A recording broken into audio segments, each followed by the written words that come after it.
Having a culture which is conducive to employees, which is really inviting employees to be at their best, is one of the biggest challenges we have seen organizations face. Whether you call it the most important, exciting term called the toxic work behavior, or you call it a bad culture, or you call it hostile behaviors. But the bottom line is, culture is what really ensures whether your organization going forward, whether it is going backwards, or whether it is going to be really one of the top 50 employers in India, or whether it is going to be an average organization trying to make sure that it's getting its two ends meet on a daily basis. So how does an organization ensure that the culture is productive, or culture is conducive for the employees to perform and deliver the way we want to deliver? First and the foremost, or the most important thing, is for an organization to be able to understand the culture they have. Okay. How does one understand the culture they have? Culture requires diagnosis. Diagnosis requires someone to look at the symptoms and be able to tell you that, in my view, I believe that you have a culture which is representing these kind of things. There are various tools.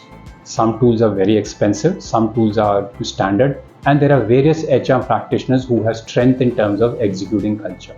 Okay. You should be able to figure out what kind of a culture you have as an organization. Once you have figured out what kind of a culture you have, now is the time for you to start thinking, how do I ensure that I can build the culture I want to build? A culture is always going to be built on 3 to 4 primary contributing fundamental pillars. Let's say one of the primary fundamental pillars of a lot of organization is integrity or honesty. That's a cultural feedback or a cultural pillar. What do we mean?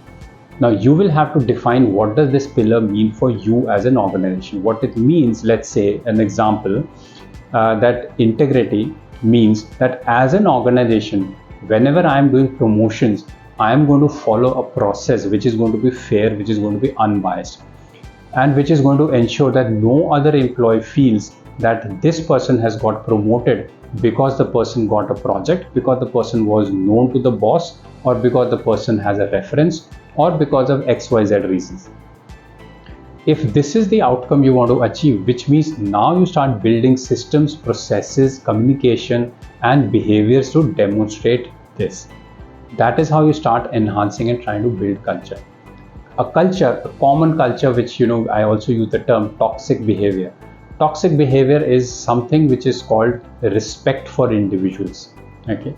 If you find that that is some of the cultural aspects I want my organization to have, whether you call it professionalism, whether you call it respect, whether you call it people should be able to live the way they want to live, or authentic behavior, anything, whatever you want to call. If you feel that's the thing, then you start building systems and processes to build that kind of a culture. So which means what we're trying to say is that understand what your current culture is. Try and decide what kind of a culture you want to have. What kind of culture you have is going to be a paragraph. It's not going to be a bullet. It's supposed to be a paragraph so you can understand. Try and see what kind of a culture, if I were to ask you, define the culture that we as a country have, India. You will not write 1, 2, 3 lines. You will write a paragraph, whether it's a 10-line paragraph or a 100-line paragraph, but you will write a paragraph. Something like that, you need to write a paragraph. What is the culture of your organization? Then you need to create a similar document. What is the culture you want to have in the organization? Once you've got both these documents, that is when then you start bridging the gap in between, that how do I now build the culture which I want the organization to have.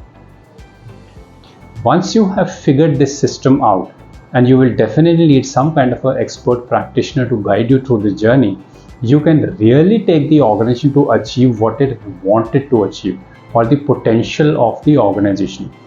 Potential exists the same way for an individual employee, it exists for an organization. Your current cultural analysis will always tell you that your potential is X and you are delivering at X minus 5 or X minus 10. And it is your go-to culture which will ensure that whatever is your potential, you're delivering at that. So that is what is necessary for a culture analysis to be done. And that is how we use organizations' culture to drive business deliverable and business objectives.